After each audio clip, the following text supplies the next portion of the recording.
Texas, May 19, 1836, Fort Parker. A 17-year-old girl watches her father-in-law struck down by a war club. Her mother-in-law stabbed and left bleeding in the dirt. Before she can scream, warriors seize her and throw her onto a horse.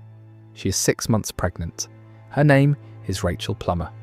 And for the next 21 months, she will experience things so terrible that even in her own published memoir years later, in the safety of her father's home, she still refused to describe them fully.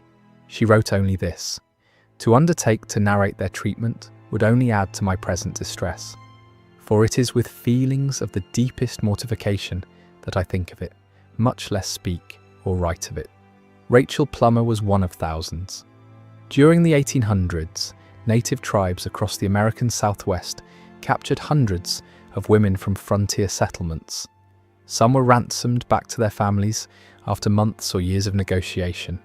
Some escaped during moments of chaos and walked hundreds of miles back to civilization. Most were never seen again, and the ones who did return carried stories that would haunt them until their final breath. Stories they could barely bring themselves to tell. Stories that 19th century newspapers, which routinely printed every gruesome detail of public hangings, sometimes refused to publish in full. This is not frontier legend. These are documented accounts, court testimonies given under oath, memoirs published by the survivors themselves and sold to thousands of readers who wanted to know what really happened out there in the wilderness. I am Crown and Dagger, and here we do not look away. If you believe these stories deserve to be told, support this channel with a like and subscribe, because what comes next, your teacher never mentioned. So let's begin where it always began. The raids always followed the same pattern. Warriors attacked at dawn or dusk when visibility was poor, and families were at their most vulnerable. Isolated homesteads were the easiest targets. Families living miles from their nearest neighbour with no one to hear their screams. The men of the household died first. Husbands, fathers, brothers, sons old enough to hold a rifle, usually within the first few minutes. There was no negotiation, no warning, no mercy, just efficiency. Then the selection began. Women of childbearing age were the most valuable. They could work. They could be traded to other tribes or sold to Mexican traders who operated slave markets in the northern territories. They could become wives and bear children who would grow up as full members of the tribe. Young girls under 10 were also prized because they could be raised within the tribe and eventually forget their former lives entirely. Given enough time, they would speak the language, follow the customs, and remember nothing of who they had been before. The elderly were killed immediately. They couldn't work, they couldn't bear children, they would slow the raiding party down during the long journey back to camp. So were infants. A crying baby could alert pursuers to the group's location. They were liabilities that the warriors simply couldn't afford. The selection process was ruthless, practical, stripped of any emotion. Olive Oatman was 14 years old when warriors attacked her family near the Gila River in Arizona in February 1851.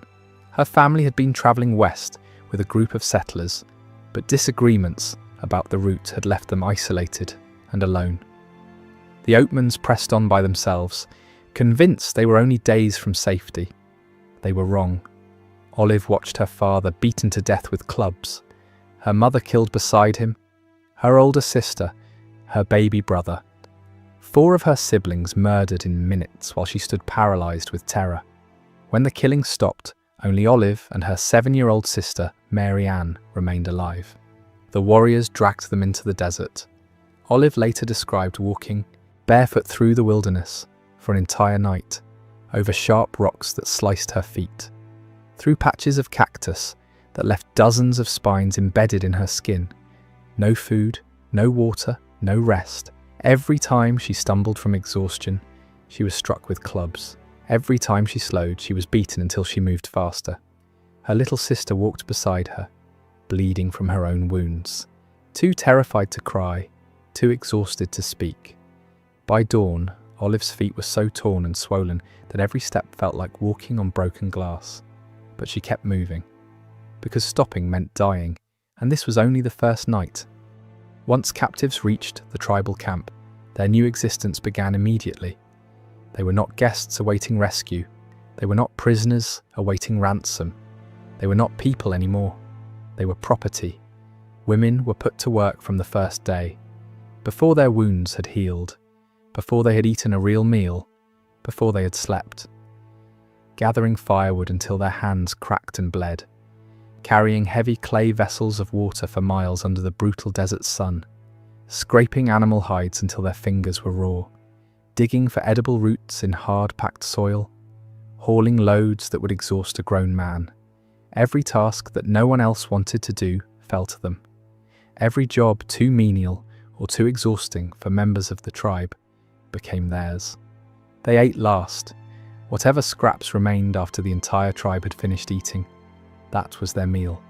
If a hunt had been poor, there might be nothing left at all. They went to sleep with empty stomachs and woke before dawn to work again. Rachel Plummer described her first months among the Comanches. I was kept constantly at work from earliest dawn until late at night. When I failed to perform my tasks to their satisfaction, I was beaten with clubs and sticks. My life was one of constant dread, suffering, and misery. The beatings came frequently and without warning, for working too slowly, for showing exhaustion, for crying when the pain became unbearable, for speaking English to another captive. Sometimes, for no reason anyone could determine, simply because they were there, simply because they were powerless, simply because there were no consequences. Olive Oatman spent an entire year as a slave among the Yavapai before being traded to the Mojave tribe. During that year, she and her little sister, Mary Ann, were worked to the edge of death, beaten regularly, fed whatever scraps no one else wanted, given no shelter from the brutal Arizona sun or the freezing desert nights. Mary Ann was only 7 years old. Her small body simply couldn't handle the abuse, the starvation, the endless labor. She began wasting away, growing thinner each week, weaker each day. Olive watched her little sister dying by inches, watched the light fade from her eyes, watched her become a shadow of the laughing child she had been, and there was nothing she could do to save her. But what truly broke these women was not the labor. It was not the starvation. It was what happened when they disobeyed, or sometimes when they did nothing wrong at all. Matilda Lockhart was 13 years old when she was captured by Comanches in Texas in 1838. Just a child, a farmer's daughter who had never harmed anyone. She spent 2 agonizing years in captivity before being returned during peace negotiations in San Antonio in March 1840. When the Texan authorities saw what had been done to her, they could barely speak. Hardened frontiermen who had seen violence their entire lives stood in shocked silence. A witness named Mary Maverick, who helped bathe and dress the girl after her release, later described what she saw in her diary. Her head, arms, and face were full of bruises and sores. Her nose was actually burnt off to the bone, all the fleshy end gone, and a great scab formed on the end of the bone. Both nostrils were wide open and denuded of flesh. Matilda, barely able to speak above a whisper, explained how it happened. The women of the tribe had made a game of tormenting her. They would wake her from sleep by pressing burning sticks to her face. Her nose was their favourite target. Night after night, week after week, month after month. Her screams amused them. The smell of her burning flesh made them laugh. By the end, there was simply nothing left to burn. Her entire body was covered with similar marks, burns on her arms, her back, her legs, evidence of systematic cruelty that went far beyond punishment, beyond discipline, into something darker that served no purpose except suffering itself. Mary Maverick wrote that Matilda was utterly degraded and could not hold up her head again. Matilda Lockhart never recovered from what had been done to her. Not physically, not mentally, not spiritually. She died 2 years after her rescue. Her body too damaged to continue. Her spirit too thoroughly broken to want to. She was 15 years old when she died. Fire was a tool the tribes understood well. Sometimes captives were staked to the ground and burned slowly. The fires were kept deliberately small so the suffering would last for hours. This was usually reserved for male prisoners or for sending messages to enemies. More commonly, fire was used as daily discipline. Heated metal pressed against the skin, burning coals placed on arms and legs, sticks pulled straight from campfires and pressed against faces to wake captives or punish them for minor offences. The smell of burning flesh became familiar, expected, routine, but the most horrifying use of fire came as collective punishment. As revenge, after the Council House fight in San Antonio in March 1840, where Texan authorities killed several Comanche chiefs during what was supposed to be a peace negotiation, the tribe retaliated against the captives they still held. 13 prisoners were staked to the ground. Fires were built around them. Small fires, careful fires, designed to cause maximum suffering over maximum time. The process took hours. Matilda Lockhart's younger sister was among them. She was 6 years old. When another Comanche band arrived weeks later to negotiate for different captives, they brought a survivor who described everything that had happened. Every detail, every scream. The message was unmistakable. Cross us, and everyone you love will suffer in ways you cannot imagine. Think about this for a moment. Women who had never harmed anyone. Farmers' wives, daughters, mothers, children, taken from everything they knew, from everyone they loved, and subjected to years of systematic suffering. Some of them were held for months, some for years, some for decades. What would you have done in their place? How long could you have survived? Let me know in the comments. There was another test captives faced, a ritual designed to break them from their very first day. It was called running the gauntlet. The captive was forced to run between two long rows of warriors armed with clubs, sticks, whips, and anything else that could cause pain. Every person in those rows struck them as they passed. The goal was simple: reach the end still standing. Those who fell were beaten until they got up. Those who couldn't get up faced worse. The gauntlet served multiple purposes. It was entertainment for the tribe, a celebration of the successful raid. It was a way to break the captive spirit immediately, to show them their new place in the world. And it was a test. Those who showed courage, who refused to cry out, who kept running no matter how many times they were struck, sometimes earned marginally better treatment afterward. Those who showed weakness only invited more abuse. Rachel Plummer wrote about enduring the gauntlet multiple times during her 21 months of captivity. She learned quickly, through brutal experience, that showing pain only encouraged more violence, that crying only made them hit harder. They respected bravery more than anything, she wrote years later. I wish I had known it sooner. By the end of her captivity, Rachel had learned to fight back. When one of her captors attacked her, she beat the woman so severely that the warriors standing nearby actually laughed and cheered. They admired her spirit, her refusal to be broken. From that day forward, her treatment improved, not dramatically, but enough to notice. Most captives never discovered this. They remained victims, growing weaker each day, until they died in captivity or were finally ransomed back to families who barely recognized them.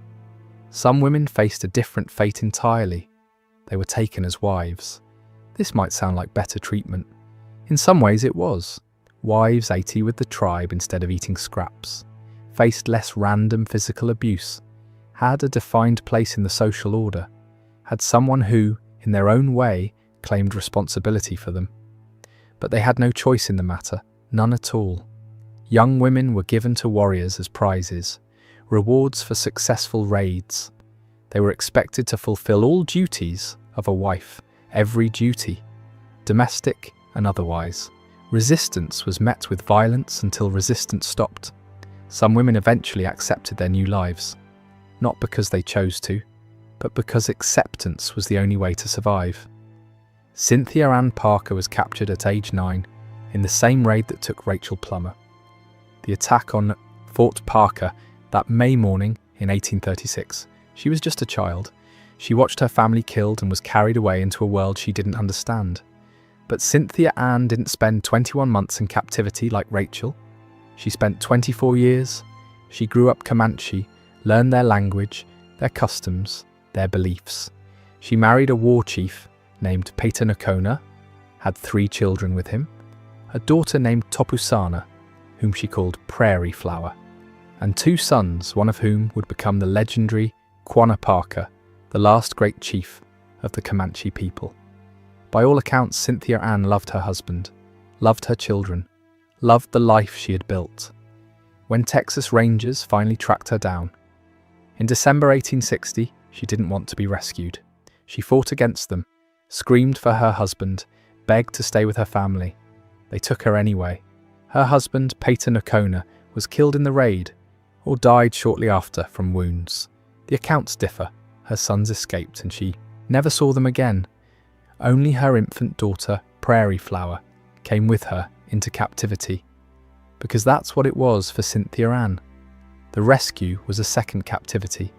She spent the remaining 10 years of her life trying to escape back to the Comanches, back to her sons, back to everything she knew. She never succeeded. She was watched constantly, guarded by family members who thought they were helping her. She died in 1870, heartbroken.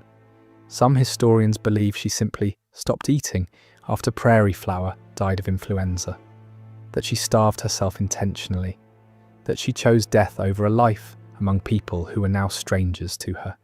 She had been saved from the only family she remembered, and it destroyed her. Perhaps nothing reveals the brutality of frontier captivity more than what happened to children.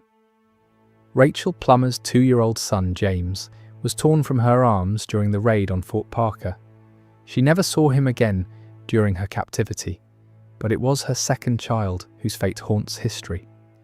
Rachel gave birth to a son 6 months into captivity. For 6 weeks, she cared for him as best she could. Then the warriors decided the infant was slowing her work. In her own words, "They took my child from me. I never saw him alive again." She was 20 years old. Rachel Plummer was eventually ransomed. When her father finally saw her, he barely recognized his own daughter. She was emaciated, covered in scars. Her eyes held something that hadn't been there before. She wrote her memoir, one of the first captivity narratives published in Texas. She became pregnant again and gave birth to a healthy son. She died 2 months later. Her body simply gave out. Her son James, the 2-year-old torn from her arms, was eventually ransomed and returned to the family in 1842. He was 8 years old. He had spent 6 years among the Comanches, long enough to forget his birth family entirely. Olive Oatman was released after 5 years with the Mojave tribe. Unlike her brutal treatment by the Yavapai, her time with the Mojave had been more complex. They had adopted her, given her land to farm, tattooed her face with their sacred marks. But she was still a captive. She couldn't leave. When she finally walked into Fort Yuma in 1856, she weighed barely 80 pounds, could barely speak English anymore.